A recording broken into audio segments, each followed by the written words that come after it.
Attentat Paris.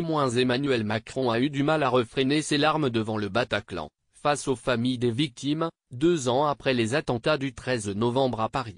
Les vidéos des commémorations laissent transparaître une forte émotion, mis à jour le 13 novembre 2017 à 15h08, 2 ans après les attentats survenus à Paris et en Seine-Saint-Denis. Les commémorations ravivent le souvenir douloureux du drame qui a fait 130 morts. Stade de France, Petit Cambodge, Carillon, La Bonne Bière, Comptoir Voltaire, La Belle Équipe. Emmanuel Macron et Anne Hidalgo ont rendu ce lundi un nouvel hommage aux victimes, dans les différents lieux de la capitale frappés par les terroristes il y a 2 ans, en présence d'autres personnalités politiques, dont François Hollande.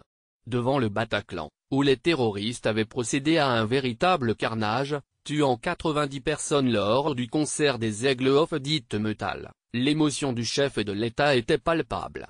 Serrant un proche des victimes de l'attentat dans ses bras, Emmanuel Macron, qui a choisi de ne pas s'exprimer pour cet événement, a eu bien du mal à contenir ses larmes. Voir la vidéo ci-dessous. Mais l'émotion et la compassion n'étaient pas les seuls sentiments au rendez-vous pour ces commémorations effectuées sous le signe de la sobriété, comme l'année dernière. 2 ans après les attentats du 13 novembre 2015, Michaël Dia, fils de Manuel Dia, seule victime du Stade de France, a exprimé sa colère en refusant de serrer la main du président de la République. Absent des commémorations, ce dernier a publié une tribune dans le Huffington Post, dans laquelle il fustige le mépris Emmanuel Macron envers les victimes.